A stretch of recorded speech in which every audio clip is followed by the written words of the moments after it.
نظام كان فدرالك أو أمقت هذا السؤال إني كإيمانيا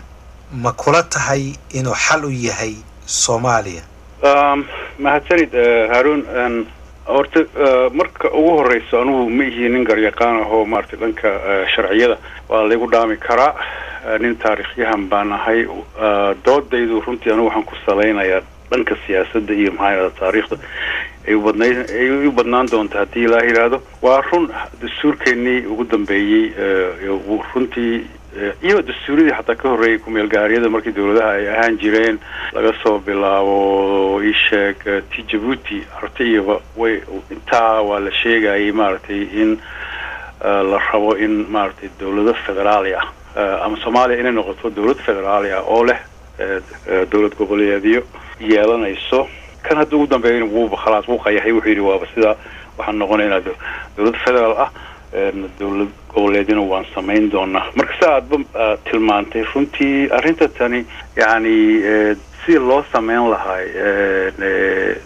dawladii ama dawladihii oo federaalka ah goboleysiga waxa ila muuqata inuu kulleey inay tahay arin aad iyo aad u baahan in maartay laga fiirsado sidii loo sameyn kari lahaa iyo sidaysan inuu kulleey u arkaa inaysan sahlanayn ayaa meesha ii muuqanaysa waa gartay maxaa kamida waxaad ii sharaxdaa sida aysan u sahlanayn waxay iga sharax waxaysan u sahlanayn moogtahay markaan leenahay dawlad goboleedyo oo marka dambe dawlad dhexe isugu imaanayaan sameynayna markaan leeyano dhibaatooyinka ka imaan karaya ama ceebaalaha ay yeelan karayso ama xumaatooyinka ay yeelan karayso waxaa ka mid noqonaya yani hawlo xafiisyo badan iyo hawlo badan iyo mas'uuliin badan oo la soo doortay baa ayaa imaan doono oo marka dambe abuurayo wareer oo yaa mas'uul ka ah arrimaha qaarkood ma dawladii dhexe ayaa arrimaha qaarkood mas'uul ka noqonaya mise dawladii gobolka haddii ay wax dhacaan marka runtii waxaa muuqda haddii dawlad dhexe xafiisyadeedii oo kale oo loo sameyn doono dawlad goboleed kasoo qaad mesela dhibaata ka dhacday gobol abaar ama maxaa yiraahdaa cudurro talow gurmadka dhibaatadaasi yaa leh waxaa laga yaabaa in dadku ay yiraahdaan dawladda gobolka ayaa koow leh dawladda dhexena way kaalmeynaysaa laakiin inta la isu dhiidhiibaa leeyahay maya waxaa ka mas'uula dawladda dhexe ama dawladda gobolka waxaa laga yaabaa in runtii dhibaatooyin badan ay meeshaas ka yimaadaan oo dad badan maata ay meeshii maartay ay dhibaato ku soo gaadho waa gartay marka taasi waa ceeb ay yeelan karayso waa ceebta koowaad ceebta labaad oo ay yeelan karayso dawladda federaalka ah waxaa ka mid ah yani intaasoo xafiisadan sheegay masalan barlamaankii dhexe iyo barlamaankii dawladda gobolka garsoorkii dawladii dhexe garsoorkii tan waxbarashadii wax walba ilaan laba waxaa imaanaya xafiisyo oo isku mid ah ama isu egba ayaa abuurmi doono oo u baahan doono kharash marka dawladahan federaalkihi waa nidaam aad iyo aad qaali waa very expensive waxaa ka bixi karaya keliya dal hodan ah ama dal xoolo hanti badan leh ima muuqato marka aniga Soomaaliya sidaan hadda nahay iyo dalka iyagu wuxuu yahay inkastoo natural resourceskiisu isku badnaan karayaan dii la baaro marka waa nidaam oo runtii dadka hantida leh ay sameyn karayaan dadka mataqaana oo aan dadka faqiirka ku adkaanaya kharashkaas faraha badan leh inay ka baxaan waa gartay laakiin mid saddexaad kugu daro arrimood kulliitan ku sheegaya mid saddexaad waxaa ka mid ah masalan wuxuu abuurayaa nidaamkan federaalka ah maadaama oo dawladda ay jirto wuxuu furayaa albaab oo dadka mas'uuliyiinta laga dhigay ama la soo doortay u ogolaado in maartay arrimaha qaarkood aysan xil weyn iska saarin oo musuqmaasuq baa abuurmaya oo waxa abuurmaya hanti boobsi baa abuurmaya waxa abuurmaya in dadka qaarkood loo kala roonaado ayaa abuurmaya laakiin markii ay dawladda kaliya ay tahay wixii waa laga warqabay waa la ogaan karaaya waxa ceebo kale oo leeyahay Haruunow yani nidaamkan federaalka ah wuxuu horseedayaa masalan yani dadkiiba kala dad sinaantiiba yareynay dadku gobollo waxa la arki doona masalan oo qani ah oo tanaad ah xoolo badan leh gobollo faqiir ah waxba haysanin marka gobolkii reer hebel iyo gobolkaani waxa imaanaysa inay maartay dhaqaale ahaan ay kala qaybsamaan waxa aad iyo aad u ballaaranaya daloolka ama farqiga u dhaxeeya dadka tanaadka xoolaha la iyo dadka mataqaana faqiirinta marka runtii ceebooyin badan ayuu leeyahay waxa abuurmi kara masalan danaysinimo waxaan selfish la yiraahdo qofkii inuu iska danaysto oo maxaa yiraahdaa oo kaliya gobolkiisa anu gobolkaas man ka masuulahay marka hadii walaalkay oo gobolka dhexe igu xiga oo dhimanayaan san waxba u qaban kareenin eebihiisa noocaas iyo anaaninimo ayaa imaanaysa marka federal systemka Haruno runtii sida loo arkayo masalan maaha system oo hataa yani faqriga yareyn karaya maaha dhinaca haddaan ka fiirino dadkii sameeyay nidaamkan federaalka soo jeediyay Soomaaliya in laga sameeyo dastuurkana lagu daro lana ansixiyo waxay faa'iidooyin bay ka arkeen kaba soo qaadeen inuu dhaqan galay nidaamka federaalka waxtar ma u leeyahay wadanka haddii uu dhaqan galo meesha kaliya runtii oo faa'iido oo ku yeelan karayo waxaa laga yaabaa in la yiraahdo masalan inuu u daneeyo masalan dadyow communities oo maxaa iraahdaa markii hore loo arkaynin ama danahoodii aan la ilaalinaynin waayo haddii dawladdu dhexe kaliya ay tahay waxaa laga yaabaa inay iska indhasaabto arrin meel fog ka dhacayso oo dad dhibaato loo geysanayo simply Macy waxa laga yaabaa inay dad ka duwan yihiin dadkan kale yani dawladii dhexe toos maartay ulama xiriiri karayso oo meel kasto oo dalkaasi uu yahay waxa ka dhacay waa laga yaabaa dhankaas yani xogaa bani'aadanimada xaggeeda in laga eego laakiin runtii maanta dunida oo dhan yani inta federal ku dhaqanto waa dawlado yar waay waxa badan dawladaha mataqaana midnimada ku dhaqma ayaa badan taaqudheedii baa waxay tilmaamaysaa maxay u doorteen intaasoo dawladeed adduunka aan nidaam midaysan aan ku shaqeyno laakiin dawlado yar kaliya ay u qaateen aan sameeyno maxaa yiraahdaa nidaam federal ah nidaamka federaalka ah waxa laga yaabaa in uu leeyahay wanaag hadii laga eego yani waxa la sameeyay awoodi baa la qaybsay power sharing yani markii dawlad dhexe kaliya ay tahay waxa laga yaabaa dadka qaarkii inay iska arki waayaan dadka awoodda leh laakiin se hadii la qaybsado masalan dhowr gobol la noqdo gobol kastaba hataa qolooyinka u badan yani oo laga yaabay markii hore inaysan iska dhex arki karayn maamulkan sare inay iska arki karaan ayaa dhici karaysa hadii la sameeyo nidaam federaali ah ka waran sida Soomaalidu qodobada ay u qaato waxa kamid ahaa waxa hore u jiray nidaamkii kelida ahaa ee dawladda dhexe wax walba maamuleysay wuxuu horseeday takrifal awoodeed marka miyaan lagu kala badbaadayn soo dadka wadanka oo sidii hore aan ahayn oo fikradaha aad ugu kala duwan iskuma hayn karo wadanka iyo midnimada hab lagu hayn karo soo maaha federaalku wallahi lama oran karayo waayo nidaamka midnimada ama nidaamka dawladda hadii runtii loo sameeyo yani wax kala hagaya dadkan sharciyo kala ilaalinaya dadkan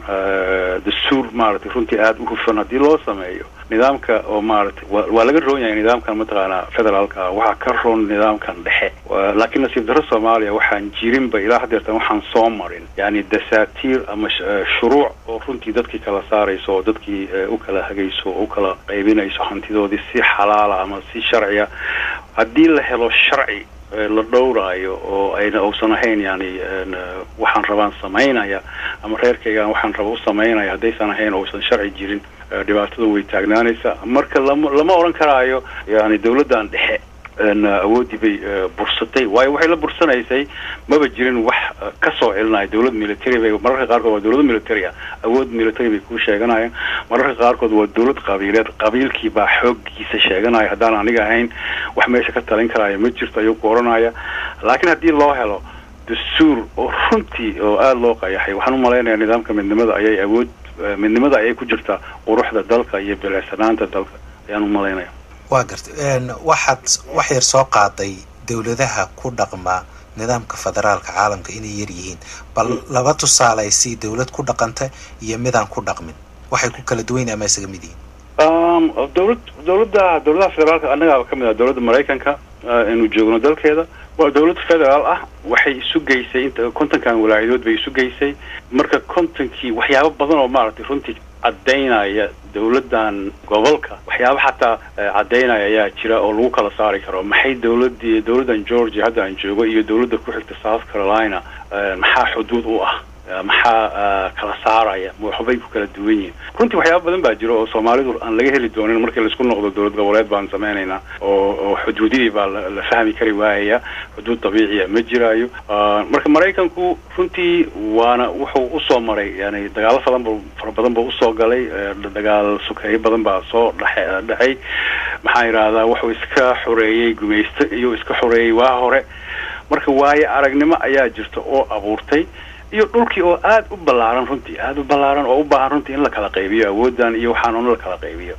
marka Mareykankii oo federal ah u dhiisi wata hadda ay ku tilmaamay maanta lama oran karayo wuu ka takhalusay yani maxaa yiraahdaa gaajadii iyo maxaa yiraahdaa faqrigii waxaad arkaysaa magaalada aan joogo dad tuugsanayaan arkaya oo waxaan arkayaa dad aan guriyo lahayn baan arkayaa samaad garanay dawladaha midaysan waxa kamid ah dawladda Ingiriiska oo kale boqortooyada Ingiriisku yani wax dhaqan bay iyaduna lahaan jirtay waxa weeye masalan boqortooyada soo jiray boqortooyada oo waxay ahaayeen oo wax allaale waxay rabaan sameynayaan way ka soo gudbeen waxay soo gaareen in boqortooyadii sharci loo sameeyo constitutional monarchy ay noqotay maaha wax allaale waxaan rabaan sameynaya barlamaan bay sameysteen waa marka waa dawlad dhexe ayaa waxay ka wada warqabta hatta intii ay wax gumaysan jirtay hatta meelaha ay gumaysan jirtay dawladda dhexe ayaa wada maamuleysay marka wanaagiyo badan baad ka arkaysa dawladda Ingiriiska iyo maamulkeeda maanta sidoo yahay iyo maxaa yiraahdaa markii loo compare gareeyo dawladda Mareykanka waa gartay marka haddaan ku soo laabano arrinta Soomaaliya waad u jeedaa nidaamka federaalkii waa la qaatay inkastoo sidii loo hirgelin lahaa iyo qaabkii uu hirgeli lahaa iyo cidda iskale awoodda hirgelintiisa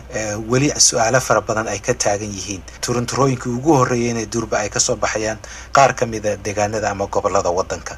xaajada halkee laga qaban karaa hadda runtii waa tii marka hore aan tilmaamnay inay aad u adkaanayso haddaan Soomaalinahay runtii waxaan u baahanahay inaan isweydiino su'aalo ay kamid yihiin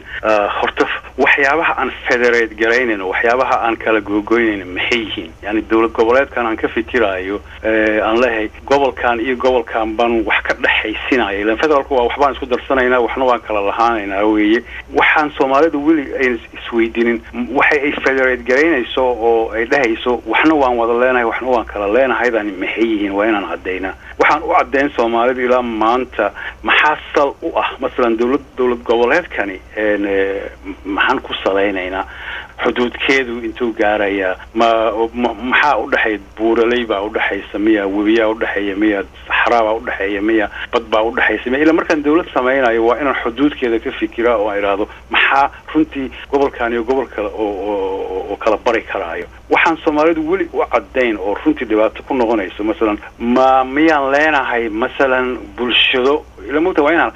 bulshada kale ka duwan bulshada gobolkan aan u sameeyay dawladeedii waa bulshad masalan afkeeda ka duwan yahay dawladda deriskeedii ah diinteedu ay ka duwan tahay hatta midabkeedu ka duwan yahay waa in la helaa wax runtii oo calaamad u noqon karayo dawladdan gobolkii iska sameey kaliya ma aha su'aalahan faraha badan leh iyo kuwa kaleba oo ayaa jiraya marka ma lihiin anagu runtii Haaruunow hatta masalan nidaam siyaasi oo jiray masalan boqortooyada ama saldanado oo la oranayo okay haddaba waxaan sameeynaa saldanadii oo ku taalay meesha ayaan u sameeynaa dawlad gobol ama boqortooyadii meesha ku taalay baan u sameeynaa yani maxaa yiraahdaa dawlad gobol u sameeynaa ma lihiin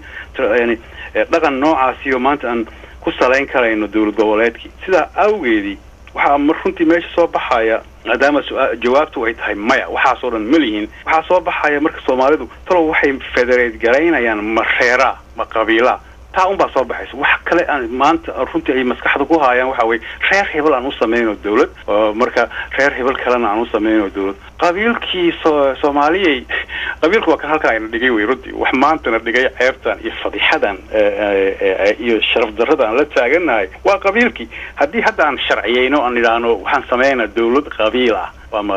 inta qabiil waxaan xataa waxa la garan waayaya imasa qabiil baan nahay runtii Soomaalidu yani maanta anthropologically historically tirakoob la sameeyay oo dhahay intaasoo qabiil baan nahay ma hayno laakiin tan hadda aan isku dayayno waa taas oo kale weeye oo qabiil dawlad qabiileed aan sameyno ceebo badan baa ayaa ka soo baxaya waayo ninkii qabiilka ahaay ninkii reer hebel ahaa runtii xuduud celinaysa ma lehe soomaalidu boqolkii sano hadda dambe masalan haddaan tusaale kaa tuso last 100 years intaa soomaalidu way ordaysa way guurayaan marba meel bay degayaan meelo way ku nagaadayaan meelo way ka soo noqonayaan wax celinayay masalan dhahaya halkaasaa ku xuduud haddaad reer hebel tahay aysan jirin tii maxay abuurtay masalan dadkii way isdhexgaleen soo garan waa la isdhexgalay qolooyin masalan ka soo guuray galbeed baa waxay degeen reer barigii iyo reer galbeedkii baa isdhexgalay isguursaday waxaa laga yaabaa xataa si loo kala saaro in la garan waayo reer koonfureedkii iyo reer waqooyi baa isdhexgalay oo la garan waayi doono si loo kala saaro demography dalkii wuu isbedelay sidii waagii hore maaha oo maarta reerku la ogaa meel heblaayo degaya ma jirto maanta haddaan tusaale kaa tuso masalan xataa haddaan idhaahno gumaystihii aan ku noqono waagii gumaystaha aan idhaahno labadan gobol hadda maanta Soomaaliya la yiraahdo Republic of Somalia gobolna Ingiriis baa haystay waxaa la oran jiray Somaliland aan idhaahno marka xuduudkii aan ku salayno intii British Protectorate loo oran jiray Ingiriiska haystay aan ku salayno ma shaqaynayso way noo muuqata waxaa soo bixi doona qabiil baa ku oran doona way anu reerkaygu Somaliland wuu degaa Soomaalida oo Talyaaniga wuu degaa marka dawladeedii waa inaan u sameeyaa xuduud marka maydan suurtagalaysaan qabaano in dawlad qabiilada ka waran haddii sida hadda ku qoran dastuurka inkastoo si kama dambaysa aysan baarlamaanku ansixin afti qaran aan loo qaadin in xuduudaha goboladu ay ku salaysnaadaan xuduudihii xilligii dawladii kacaanka 18 gobol sidaas miyaan la isku raacin karin gobolada iyadoo xuduudihii la isticmaalayo dawladii u dambeysay fine mushkilad ma hadiiba aanu nidhaahno masalan aynu qaadano suu dastuurka uu sheegayo xuduudihii dawladii noogu dambeysay aan qaadano hadiiba aan leenahay runtii waa wax shaqayn karaayo way laakiin maxaanu uga baahanahay inaan gobolayno aan dawlad uga dhigno masalan maxaan 18 dawladeed maxaan uga baahanahay anu waxay ila tahay 18 kooda gobol hay iska ahaadeen dawladii dhaxeeba ku filan dalkii moogtay dalkii waa dal yar runtii uma baahna intaasoo ii sheeg dawladooda oo 18 gaar in loo sameeyo uma baahna ha lagu haayo ha ahaado yani hadii kale muran baa furmaayo waayo muran baa imaanayo Soomaaliga wuxuu ku dhahayaa war dawladdaas 18 kaas gobol iyo ma qabato waxa sameystay dad baa loogu danaynayay oo maxaan yiraahdaa oo loo sameeyay gobol oo aan horey u jiri jirin wadanku la 6 gobol bay ahayd Soomaalida oo dhan koonfureed maxaa 12 loogu daray qaar ba ku weydiinayo waxay ku oranayaan reer hebel baa loo sameeyay gobolkaas anu waxaan diidanahay waxaan rabaa inaan idin tuso waxaan qabiilkii si loogu fogaan lahaa waxa weeye taa qudheedii su'aashan haddaan idin weydiiyey oo aan leeyahay gobolada qaarkood reer baa loo sameeyay si looga fogaado looga baxsado haddii dawladii dhexe kaliya ay tahay oo aan midnahay waxaas oo dhan baa naga haraya gudoomiye goboleed baan u sameynaynaa commissioner maxay yiraahdaa district commissioners baa loo sameynaya caadi bay ahaanaysaa horeyna waanu soo marnay mar waa si fiican baan kusoo bilownay inkastoo ay naga qasantay marka waayo aragnimadaasi aan ka faa'iidaysano laakiin 18 dawladood hadii la sameeyo anu waxaan maleynayaa waa lagu heshiin maayo waayo gobolada qaarkood baa ku oranaya anu markii la sameynayay waa laga eexday oo xataa xeeb malihi waxba mali buuq baa kugu furmaayo qodobka federaal ku saabsan dastuurka laga saaray ma dhihle anu kale muxtaar ahaan ma aamin yani ma arko runtii ma arko wax la federate gareynaya ima muuqdaan marka qodobkaasi anu muxtaar ahaan runtii waxaan u arkaa meesha inuusan runtii wax waqti haysaga yaalo kaliya ma aha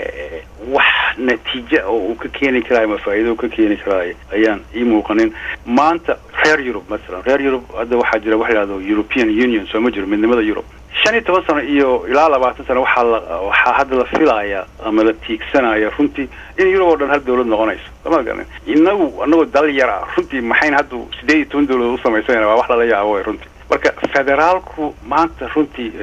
dhan ma leh faa'iido oo soo waayo laga murmi jiray kontameeyadii waagaas xataa laga yaabay inuu macno sameeynayo waayo waagaas gumaysaa joogay yani United Nation baa haystay koonfurta Soomaaliyeed yani way ku jirtay muranka waagaasi markii Soomaaliya dastuurkii koobaad loo sameeyay bal aan isku dayno federal system labadan gobol oo imaan doono inay midoobaan sheekadaas way jirtay Haruunow reer koonfurtu axzaab baa jirtay dhahaysi waagaas waxaa laynoo qaata mala inaan wax isku darsano raadadan inaan mid wada noqon lahayn waqooyigay jirtay yani NUF xisbiga la oran jiray National United Front wuxuu oranayay war waxaan yaan lagu degdegin bal aanu kaadino laba system oo gumeystaan kala imaanayna koonfurtu waxaa jirtay xisbiya dastuur mustaqil Soomaaliya oo idan oranaysa war meeshii aynu sugno waagaasi baa laga yaabaa xataa inuu dhadhan yeelan lahaa haddii labadan gobol federation loo sameyn lahay waagaas maanay suubin karla maanta oo after 67 years almost oo la isku soo darsamay oo la wada midoobay oo intaasoo waayaarnimada soo martay intaasoo dhibaato ah ayna soo martay runtii yani midnimadeena inaan maartay u ilowno ama ku baabi'ino waxyaabo yaryaro oo yani raqiisa qabiil ka dambeeyo anigu waxaan u malaynayaa runtii inaysan faa'iido noo lahayn yes waxaan leeyahay yani haddii murankaas la furo oo dastuurka amendments lagu sameynayo waa inay ka mid noqota in laga reebo qodobkaas federaalka ayaa aaminsanaa